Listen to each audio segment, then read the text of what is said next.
دلوقتي تقدر تعمل فيديوهات وثائقية 3D شكلها رهيب جدا باستخدام الذكاء الاصطناعي من خلال ادوات مجانية تماما، وتقدر تعمل الكلام ده من الموبايل لو انت حابب. ومع الطريقة اللي انا هشرحها لك النهاردة ان شاء الله هتقدر تنتج فيديوهات وثائقية طويلة توصل مدتها من دقيقة الى 10 دقايق بل واكتر كمان، وتقدر تكبر قناة اليوتيوب بتاعتك اسرع من اي وقت قبل كده. السلام عليكم ورحمة الله وبركاته، انا سونيك. عاملين ايه يا شباب؟ ان شاء الله تكونوا بخير. ويا ريت يا شباب ما تنسوش قبل ما نبدا اللايك والسبسكرايب بتوعكم، وانكم تفعلوا زر الاشعارات طبعا لو تكرمتوا علشان يوصل لكم كل فيديو جديد اول ما ينزل ان شاء الله. ويلا بينا نبدا من غير كلام كتير. في البدايه كده يا شباب هنفتح الشات جي بي تي، وهتلاقوني سايب لكم تحت في وصف الفيديو في اول تعليق مثبت النصين اللي قدامك دول. هتلاقي في نص اول ونص تاني. كل اللي انت هتعمله هتحدد على النص الاول بالمنظر ده، وهتاخده نسخ او كوبي، وهترجع بيه تاني على الشات جي بي تي، وهتعمل هنا بيست او لصق للنص الاول. زي ما انت شايف كده انا كتبت للشات جي بي تي وطلبت منه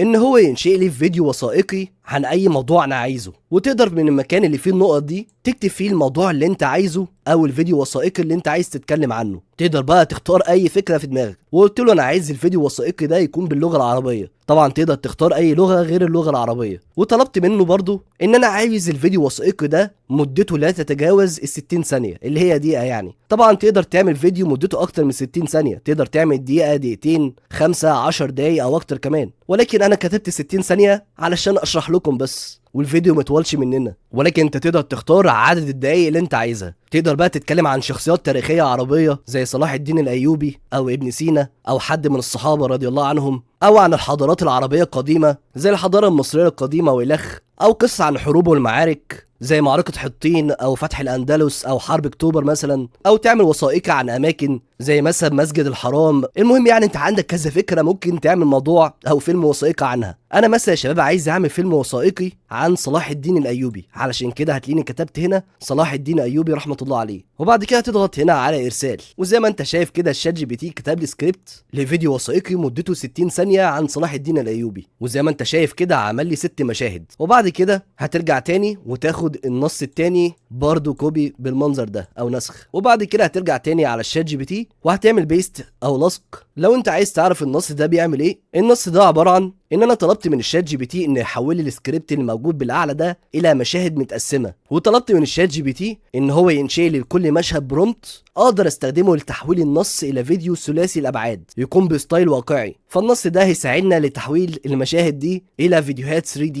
احترافيه. وبعد كده نضغط هنا على ارسال. وزي ما انت شايف كده الشات جي بي تي بعد ما كتبت له النص ده حول السكريبت بتاعي الى عده مشاهد بالمنظر اللي انت شايفه ده، وعمل لي على كل مشهد زي ما انت شايف كده برومبت خاص لكل مشهد، بحيث نقدر نحول البرومبت بتاع كل مشهد ده الى فيديو ثلاثي الابعاد او 3D.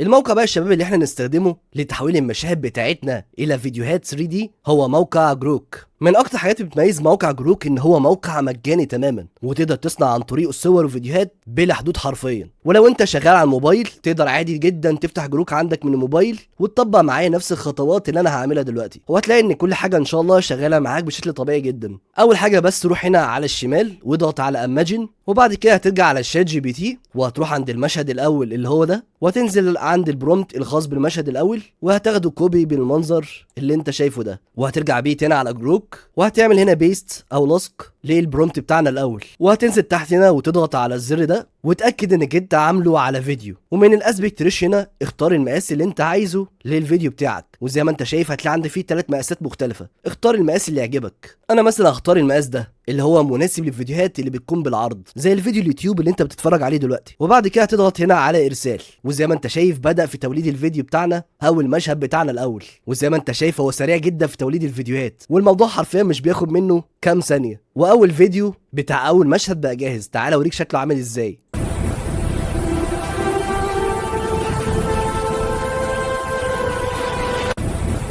زي ما انت شايف شكله تحفه جدا، ولو انت خدت بالك كده هتلاقي ان موجود عليه مؤثرات صوتيه. لو الفيديو عجبك وعايز تحمله هتضغط هنا على داونلود، وبالفعل الفيديو يتحمل معاك في خلال ثواني. لو النتيجه دي ما كانتش عاجباك تقدر تضغط تحت هنا على ريدو، وهيعمل اعاده توليد للفيديو علشان تطلع لك نتيجه تانية مختلفه. وبعد كده هنزل تحت عند المشهد التاني اللي هو ده وهاخده برده كوبي بنفس الطريقه اللي احنا عملناها من شويه، وهرجع بيه تاني على جروك وهمسح المشهد بتاعنا الاول اللي هو ده، وهبدله بالمشهد بتاعنا التاني اللي هو ده، وهضغط برضو هنا على توليد، وده شكل المشهد التاني اللي طلع معانا. هنعمل لها برضو داونلود من هنا. المهم بقى كل اللي انا طالبه منك انك انت تحول جميع المشاهد بتاعتك دي الى فيديوهات بالطريقه اللي انا وريتها لك من خلال موقع جروك لحد ما تخلص جميع المشاهد بتاعتك كلها. بعد ما تحولوا جميع المشاهد بتاعتكم الى فيديوهات بالطريقه اللي انا شرحتها، هنروح دلوقتي على الخطوه اللي بعديها وهي عمل تعليق صوتي علشان نضيفه على الفيديو بتاعنا. هنرجع تاني على الشات جي بي تي وهنروح هنا عند السكريبت اللي عمله لنا الشات جي بي تي لما كتبنا اول نص اللي هو النص ده. تقدر بقى تاخد السكريبت ده كوبي بالمنظر ده وتحوله الى تعليق صوتي بكل سهوله. الاداه يا شباب اللي احنا هنستخدمها لتحويل السكريبت ده الى تعليق صوتي هي اداه OpenAI.fm. الشيء يا شباب المميز جدا في الاداه دي ان الاداه دي مجانيه تماما، واكيد طبعا هتلاقيني سايب لك جميع الروابط بتاعت كل المواقع اللي انا اتكلمت عليها في الفيديو ده تحت في وصف الفيديو وفي اول تعليق مثبت علشان الدنيا تكون سهله معاك. وكمان مش لازم تسجل بحسابك على الموقع ده علشان تستخدمه، زي ما انت شايف كده اصلا مفيش حاجه لتسجيل الدخول على الموقع. المهم يا شباب اللي احنا هنعمله دلوقتي هنروح هنا عند السكريبت وهنحذف الكلام ده، وبعد كده هندخل السكريبت بتاعنا بالمنظر ده. ولكن خلينا فقط نمسح المشاهد دي علشان دي مش هتكون ليها لازمه، وبرضه عشان التعليق الصوتي بتاعنا يطلع مظبوط وبدون اي اخطاء. وبعد تمسح المشاهد بالمنظر ده، وبعد كده هتطلع فوق هنا عند الفويس، وزي ما انت شايف هتلاقي عندك فوق هنا في اصوات كتيره جدا تقدر من هنا تختار الصوت اللي انت عايزه. الصراحه يا شباب اكتر صوت هنا بحبه وهو الصوت اش، بحس كده ان الصوت ده اكثر واقعيه. وبعد كده تنزل تحت هنا عند الفايب علشان نختار الاسلوب او نبره الصوت اللي احنا عايزينها. وطبعا انت لازم تختار من هنا حاجه تكون لايقه مع الافلام الوثائقيه. الصراحه يا شباب هنا في نبره بفضلها وبحس انها بتكون مناسبه جدا لافلام وثائقيه، ولكن النبره دي عشان توصل لها لازم تضغط هنا كذا مره بالمنظر ده لحد ما تلاقيها، فتفضل تقلب من هنا لحد ما تلاقي النبره دي اللي اسمها ترو كرايم باف. النبره الصوت دي يا شباب او الاسلوب ده بيكون لايق جدا مع الافلام الوثائقيه. وبعد كده يا شباب هننزل تحت هنا ونضغط على بلاي علشان يحول لنا النص ده الى تعليق صوتي. في القرن الثاني عشر ظهر قائد غير شكل التاريخ، رجل جمع بين الشجاعة والعدل والتواضع. إنه صلاح الدين الأيوبي، ولد في تكريت عام 1137. زي ما انت سمعت كده التعليق الصوتي كان طالع رهيب جدا، وتم توليده حرفيا في خلال ثواني. وبعد كده هتضغط هنا على داونلود علشان تحمل التعليق الصوتي. وهنروح دلوقتي يا شباب على اهم مرحله وهي المونتاج، علشان نجمع جميع المقاطع او الفيديوهات اللي احنا عملناها مع التعليق الصوتي اللي احنا عملناه وندمجهم كلهم في فيديو واحد. هتفتح اي برنامج مونتاج، انا عن نفسي يا شباب بستخدم برنامج كاب كات، وبعد كده نضغط هنا على امبورت وهنرفع جميع الفيديوهات اللي احنا عملناها مع التعليق الصوتي بالمنظر ده. اول حاجه هتسحب التعليق الصوتي بتاعك وتنزل بيه تحت هنا في التايم لاين بالمنظر ده، وبعد كده هتسحب اول مشهد وتنزل بيه تحت هنا بالمنظر ده، وبعد كده هتنزل وراه بالمشهد الثاني وتبدا ترتب المشاهد بتاعتك على حسب الترتيب اللي عمله لك الشات جي بي تي لاحداث القصه بتاعتك. وبعد ما ترتب المشاهد بتاعتك بالمنظر ده، اهم حاجه حاول بس تناسق ما بين التعليق الصوتي والمشاهد نفسها علشان يكون التعليق الصوتي لايق مع المشهد. وبعد كده يا شباب هنحدد على جميع المشاهد بتاعتنا بالمنظر ده، وبعد كده هتضغط على كليك يمين من الماوس، وبعد كده تطلع فوق هنا وتضغط على كرييت كومباوند كليب علشان ندمج كل المقاطع دي جوه مقطع واحد بالمنظر ده. وبعد كده هتحدد على المقطع او الفيديو وهتطلع فوق وتضغط على اوديو، وهتروح هنا عند الفوليوم وتوديه على ناحيه الشمال بالمنظر ده علشان نكتب الصوت اللي موجود بداخل الفيديوهات. وبعد كده هتضغط هنا على ريشيو وهتنزل تحت وتختار المقاس ده اللي هو من 16 ل 9. ولو انت خدت بالك كده هتلاقي ان في مساحه على اليمين فاضيه وفي برضه مساحه على الشمال فاضيه، وعلشان نخفي المساحه الفاضيه دي هتروح هنا عند طرف الفيديو وتبدا تسحبه بالمنظر ده علشان تكبر الصوره وتكون بالشكل ده. وزي ما انت شايف كده الفيديو بقى شكله اجمل بكتير من الاول. في بقى خطوه مهمه جدا انصحك انك تعملها علشان لو انت عملتها هتنقل الفيديو بتاعك لحته تانية خالص، الا وهي اضافه مؤثرات صوتيه على الفيديو. لو انت عايز تضيف مؤثرات صوتيه على الفيديو بتاعك وتكون بدون حقوق طبع ونشر، تقدر تستخدم موقع بيكسابي. هتنزل تحت هنا عند الساوند افكت وهتضغط عليها، وزي ما انت شايف هتلاقي عندك فيه اكتر من 100,000 ساوند افكت بدون حقوق طبع ونشر، وتقدر من السيرش هنا تبحث عن الساوند افكت او عن المؤثرات الصوتيه اللي انت عايزها. ولو عجبك من هنا اي ساوند افكت وعايز تحمله بشكل مجاني بالكامل، هتروح هنا وتضغط على داونلود والساوند افكت يتحمل معاك في خلال ثواني. حمل بقى من هنا جميع المؤثرات الصوتيه اللي انت محتاجها للفيديو بتاعك، وبعد كده روح ضيفها على الفيديو بتاعك في الاماكن المناسبه. وبعد ما تضيف المؤثرات الصوتيه اللي انت حملتها من موقع بيكسبي بالمنظر اللي انت شايفه ده، هتطلع فوق هنا وتضغط على اكسبورت، واختار من هنا المنطقه اللي انت عايز تحفظ فيها الفيديو. انا مثلا احفظها هنا واعمل نفس الاعدادات اللي انا عاملها دي بالظبط، وبعد كده تضغط هنا على اكسبورت. ودلوقتي الفيديو هينزل معاك عندك على الجهاز او عندك على الموبايل. وتعالى كده اوريك جزء من النتيجه اللي طلعت معايا بعد ما عملت اللمسه السحريه بتاعتي. في القرن الثاني عشر ظهر قائد غير شكل التاريخ، رجل جمع بين الشجاعة والعدل والتواضع. إنه صلاح الدين الأيوبي.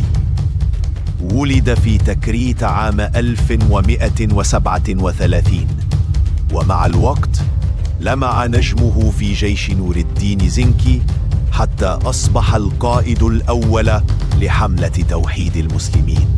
تمكن صلاح الدين من توحيد مصر والشام والحجاز واليمن تحت راية واحدة، ليبدأ أهم مرحلة في حياته، مواجهة الحملات الصليبية. وفي عام 1187 قاد جيشه إلى نصر تاريخي في معركة حطين، المعركة اللي أعادت الروح للعالم الإسلامي ومهدت لتحرير القدس. دخل القدس بلا انتقام وفتح أبوابها للأسرى والناس، مقدما درسا خالدا في الرحمة قبل القوة. ورغم قوته ونفوذه رحل صلاح الدين الأيوبي عام 1193، وما ترك خلفه إلا دينار واحدا، تاركا لنا إرث قائد عاش عادلا ورحل عظيما. زي ما انت كده شفت، النتيجه اللي طلعت معانا كانت عظيمه جدا، وعملناها من خلال خطوات بسيطه وبشكل مجاني بالكامل. وبس كده شاب، دي حرفيا اسهل طريقه تقدر تعمل بيها افلام وثائقيه وتنزلها عندك على قناتك على اليوتيوب او على اي منصه تانية. لو انت بقى عايز تنزل الفيديو ده عندك على قناتك على اليوتيوب، مهم جدا انك تعمل صوره مصغره للفيديو بتاعك، علشان انت حرفيا من غير صوره مصغره كويسه مفيش حد هيتفرج على الفيديو. علشان كده انصحك انك تتفرج على الفيديو اللي ظاهر قدامك على الشاشه. الفيديو ده هيعلمك ازاي تقدر تعمل اي صوره مصغره احترافيه حرفيا من خلال ضغطه زر. فياري بقى ما تنساش اللايك والسبسكرايب بتوعك، وانك تفعل زر الاشعارات لو تكرمت طبعا، علشان يوصلك كل فيديو جديد اول ما ينزل ان شاء الله. كان معكم سونيك، ان شاء الله اشوفكم في الفيديو اللي جاي. في امان الله.